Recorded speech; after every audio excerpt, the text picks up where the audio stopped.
I've always been a bit of a loner, even as a kid. The name's Veronica, and I've got a knack for keeping myself busy. Don't get me wrong, I'm not antisocial or anything. I just prefer my own company most of the time. My mom, bless her heart, recognized my independent streak early on. Instead of trying to change me, she channeled it into something productive. She introduced me to the world of cooking when I was barely tall enough to reach the kitchen counter. I soaked it all up like a sponge. Mom didn't just teach me recipes, she taught me to understand food. We'd go to cafes and restaurants all over town, and she'd break down each dish for me. As I grew older, my fascination with food only intensified. I started reading articles by famous restaurant critics, realizing that food was more than just taste and texture. It was about presentation, ambience, the whole package. One day, I turned to Mom and said, "I want to write about food." She looked at me, a hint of pride in her eyes. "Then you better learn everything there is to know about it, kiddo." And that's exactly what I did. I enrolled in a culinary institute, determined to become a master of the culinary arts. After graduating, I didn't stop there. I took journalism courses, honing my writing skills. I wanted to paint pictures with words, to make people taste the food through my descriptions. My first gig as a restaurant critic was for a small local paper.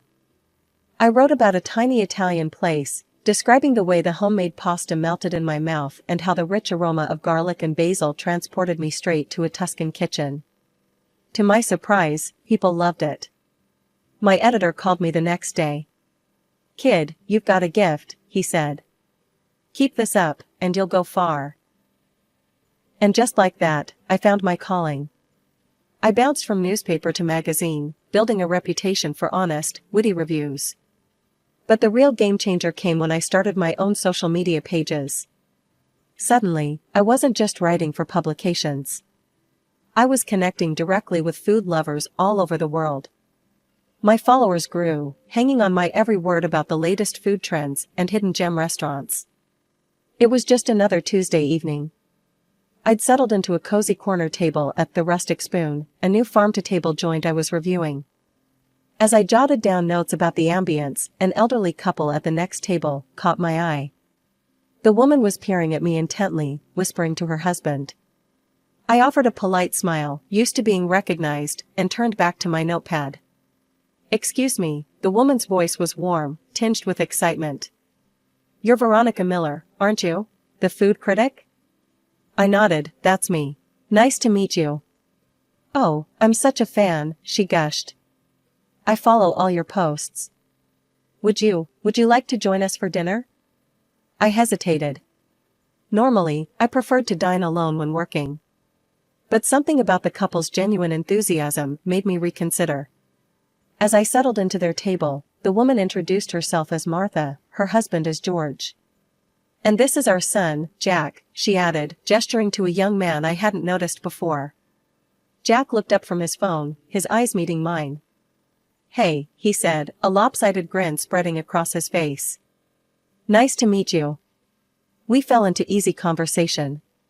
Martha and George were eager to hear about my recent travels, while Jack chimed in with witty comments that had me laughing despite myself. As the evening wore on, I found myself enjoying their company more than I'd expected. Jack, in particular, was easy to talk to. We discovered a shared love for obscure indie films and terrible puns. When it was time to leave, Jack hesitated. "Hey, would it be okay if I got your number? You know, in case I need restaurant recommendations or something." I felt a flutter in my stomach that had nothing to do with the meal I'd just eaten. "Sure," I heard myself say. "For restaurant recommendations." We started texting that very night. At first, it was just about food and restaurants. But soon, we were talking about everything and anything. Our chats became the highlight of my day. A month later, Jack asked me out on a proper date. I said yes without hesitation. Our first date was at a quirky little bistro I'd been meaning to try. As we sat across from each other, I realized how comfortable I felt with him. There was none of the awkwardness I'd come to expect from first dates. A year after we met, Jack proposed. It wasn't a grand, flashy affair, he knew that wasn't my style. Instead, he cooked me dinner, a valiant effort that ended with slightly charred steak and lumpy mashed potatoes, and asked me to marry him over dessert. How could I say no to that? We moved into my apartment after the wedding.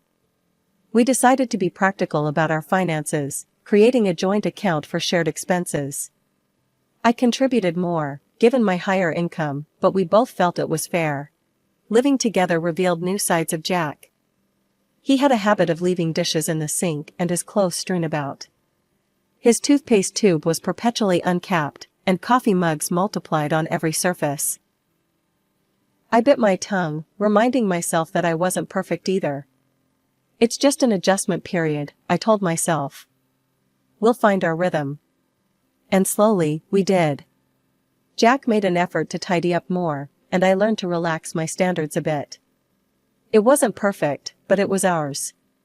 6 months later, it was time for our first vacation together. As we stood in the airport, luggage in tow, I felt a surge of excitement. I turned to Jack, ready to share my joy, when I noticed his gaze fixed on something behind me. I spun around to see Martha and George approaching us, beaming widely. They carried only small carry-on bags, looking as if they were embarking on a day trip rather than a week-long vacation. "Surprise!" Martha exclaimed, pulling Jack into a hug. "We couldn't let you two lovebirds have all the fun, could we?" I felt my stomach drop. This wasn't part of the plan. I looked at Jack, hoping for some explanation, but he avoided my gaze. "It's, kind of a family tradition," he mumbled. "We always vacation together." I forced a smile, trying to mask my disappointment and frustration. "How nice," I managed to say. "But don't you need more luggage for a week-long trip?" George waved his hand dismissively. "Oh, we'll just pick up what we need there. No point in lugging around heavy suitcases, right?" The first few days of our vacation were a whirlwind. I focused on the positives, the beautiful scenery, the interesting flavor combinations I discovered, the warm hospitality of the locals. But as the days wore on, I couldn't help but notice how freely Martha and George spent money. They shopped like there was no tomorrow, ate at the fanciest places, and never seemed to worry about the bill. One evening, as we sat in yet another overpriced restaurant, I couldn't contain my curiosity any longer. I leaned towards Jack and whispered, "How can your parents afford all this? They're retired, aren't they?" Jack shifted uncomfortably in his seat. They're good with money," he mumbled, suddenly very interested in the menu. I wanted to press further, but Martha chose that moment to launch into a story about her bridge club, effectively ending our private conversation. As our vacation drew to a close, I found myself looking forward to returning home. The day after we returned, I decided to check our joint account, curious to see how much we'd spent. As I logged in, my eyes widened in shock. The balance was much lower than I'd expected, alarmingly so. "Jack, can you come here for a minute?" I called out, my voice tight. I turned the screen towards him. "Care to explain this?" Jack's face paled as he looked at the numbers.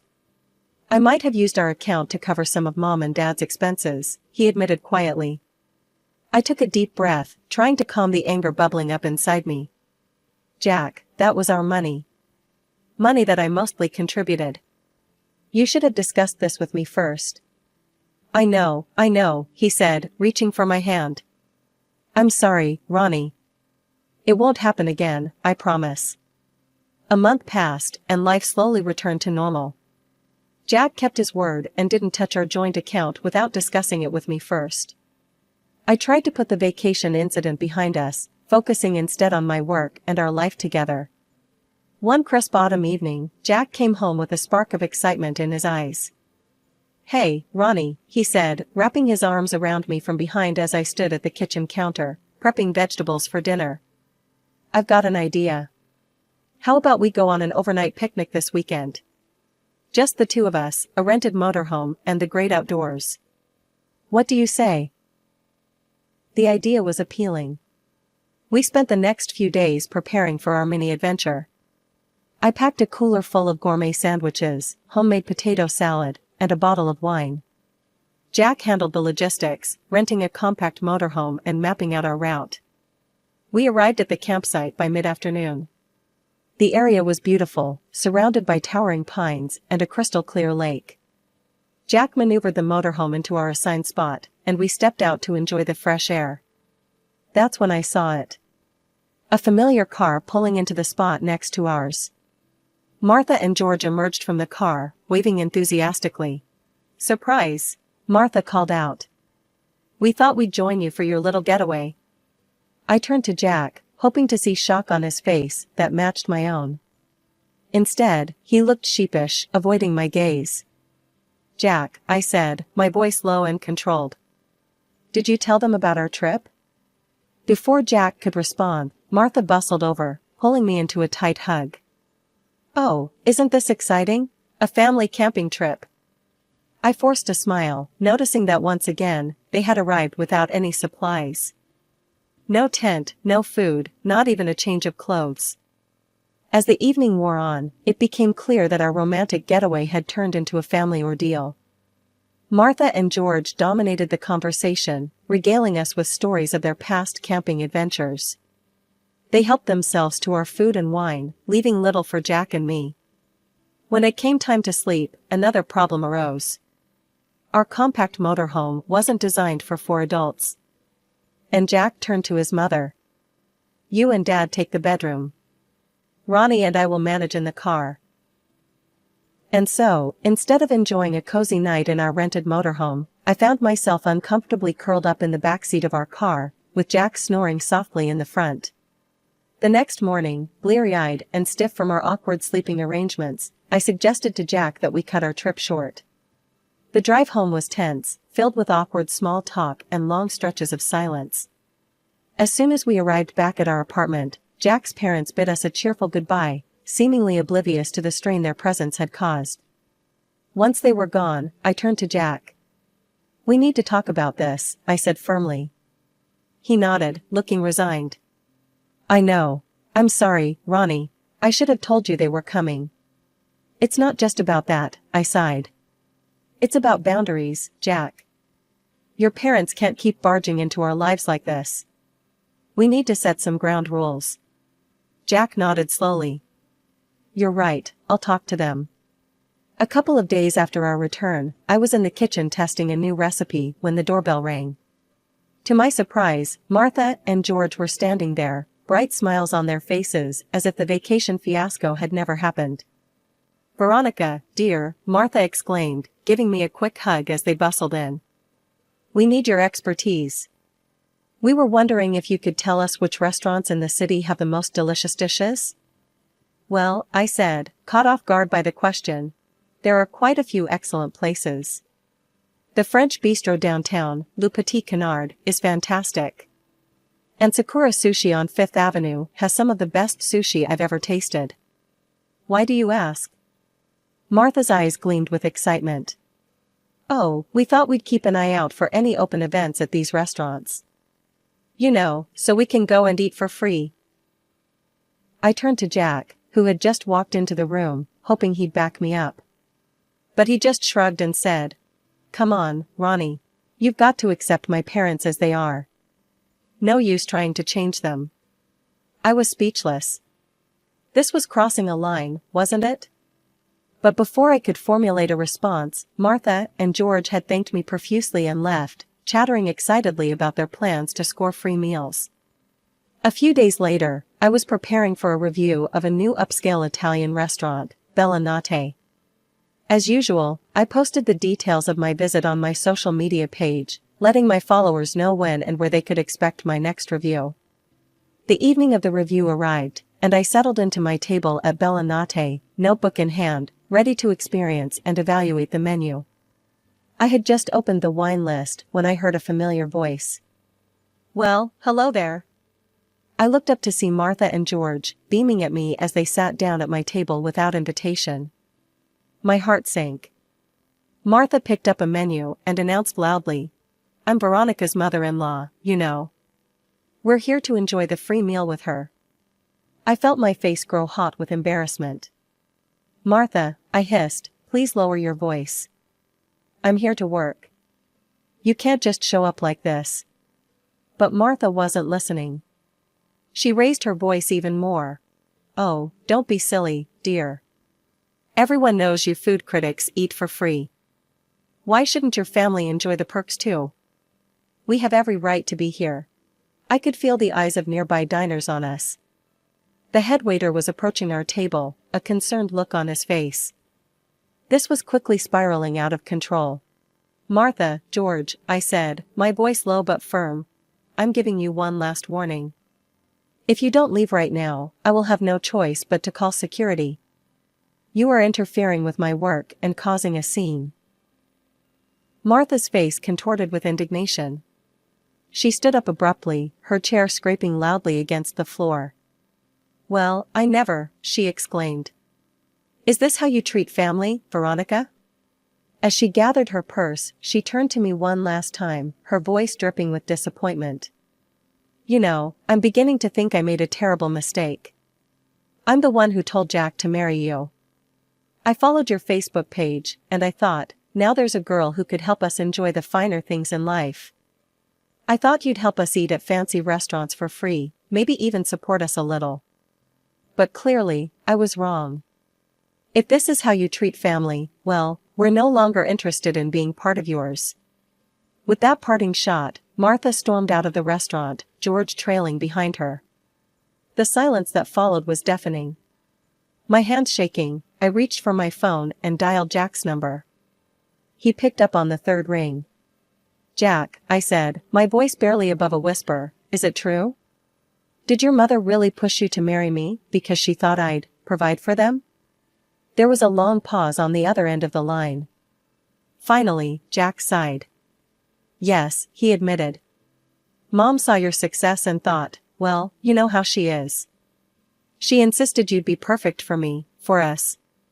I felt as if the floor had dropped out from under me. I hung up and turned to the head waiter, who had been hovering nearby. I'm so sorry for the disturbance, I said. I won't be able to complete my review tonight. Please extend my apologies to the chef.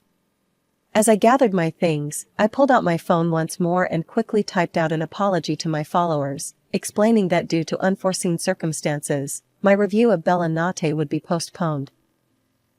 The drive home was a blur. My mind was reeling, trying to process everything that had happened. When I walked through our apartment door, Jack was waiting for me, his face etched with worry. Ronnie, he started, but I held up a hand, silencing him. Why didn't you tell me? I asked, my voice barely above a whisper. All this time, was I just a meal ticket to your family? Jack's face crumpled. He reached for my hand, and this time I didn't pull away. No, Ronnie, no. I mean, yes, that's how it started with my mom's idea, but I fell in love with you.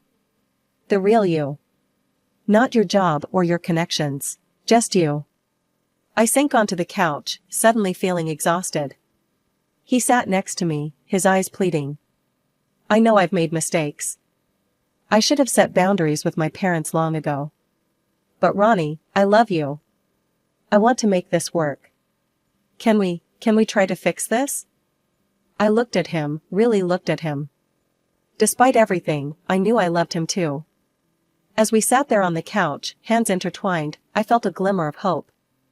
Maybe, just maybe, we could salvage this mess and come out stronger on the other side. The next couple of months passed in relative peace. Jack made efforts to set boundaries with his parents, and I threw myself into my work, trying to rebuild the trust in our relationship. Then came the moment I'd been working towards for years. My cookbook was published. It was more successful than I could have ever imagined. Major newspapers and magazines praised it, and it quickly became a bestseller on all the major online retail sites. One evening, as I was scrolling through yet another glowing review, Jack came home with a surprise. Let's celebrate your success, he said, his eyes twinkling with excitement. I planned a trip to that charming city you've always wanted to visit. It's got everything you love, amazing restaurants, historical sites, beautiful nature, and I booked us into that boutique hotel you've been eyeing. I hesitated for a moment, then asked the question that had been nagging at me.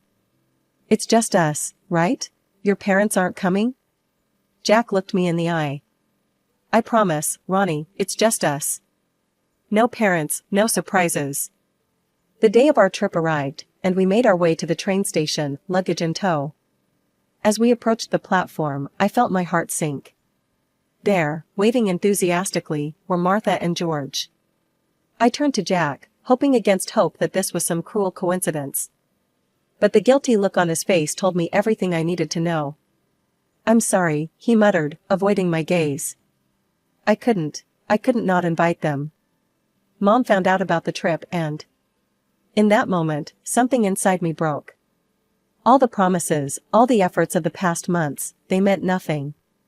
But I plastered on a smile as Martha and George approached. I noticed they only had a small purse between them. "No luggage?" I asked, already knowing the answer. Martha waved her hand dismissively. "Oh, don't worry about that, dear. You'll take care of everything, won't you? After all, we're celebrating your success." As the announcement for boarding came over the loudspeaker, we made our way onto the train. As everyone settled into their seats, I stood up. "I'm just going to use the restroom before we depart," I said, grabbing my purse that contained my phone and documents. I stepped off the train, the cool air of the platform hitting my face. I stood there, watching as the train's doors closed, as the whistle blew, as it slowly began to pull away from the station. My phone buzzed in my purse, startling me out of my reverie. Jack's name flashed on the screen. I took a deep breath and answered. "Ronnie, where are you?" Jack's panicked voice came through. "We're no longer on the same path, Jack," I replied, my voice steadier than I felt. "I'm divorcing you." I hung up, without waiting for his answer. My hand shook slightly as I opened my banking app and blocked Jack's access to our joint account. Barely a minute passed before my phone rang again. This time, it was Martha. I held the phone away from my ear as she hurled insults and threats, demanding I pay for their trip and compensate them for emotional distress. When she finally paused for breath, I spoke calmly. "Martha, I'm not afraid of your threats or your comments. If you post any slander statements, I won't hesitate to take legal action." I blocked her number, then Jack's, and finally George's, for good measure. Taking a deep breath, I called a cab and headed home. The weekend passed in a blur of emotions and practicality. I packed Jack's belongings, contacted a lawyer, and drafted divorce papers. By Monday morning, I felt exhausted but resolute. The sound of a key in the lock made me tense. Jack walked in, looking disheveled and desperate. "Ronnie, please," he began, moving towards me with open arms. I stepped back, gesturing to the suitcases by the door. "Your things are packed. It's time for you to leave." His face crumpled. "You can't mean that. Look, I've learned my lesson. I had a huge fight with my parents on the trip. I told them I wouldn't pay for them anymore. I'm not even speaking to them now. Please, give me another chance." I shook my head, handing him the divorce papers. "It's too late, Jack. This isn't just about your parents. It's about trust, respect, and the life I want to live. We want different things, and that's okay, but I can't do this anymore." After a long moment, he nodded, shoulders slumping in defeat. He picked up his suitcases and walked out, closing the door behind him with a final click. The following weeks were challenging but liberating. The divorce proceedings went smoothly, thanks to my meticulous documentation and Jack's apparent resignation. I threw myself into my work, finding solace in the kitchen and my writing. As the dust settled, I found myself alone again, but it wasn't the loneliness I had feared. I rediscovered the joy in small pleasures, experimenting with new recipes, enjoying quiet evenings with a good book, and connecting with my followers without the shadow of familial expectations. One evening, as I sat on my balcony, sipping a glass of wine and looking out over the city, I couldn't help but smile. Life hadn't turned out as I'd planned, but perhaps it had turned out exactly as it should. I was Veronica again, food critic, author, and most importantly, mistress of my own destiny.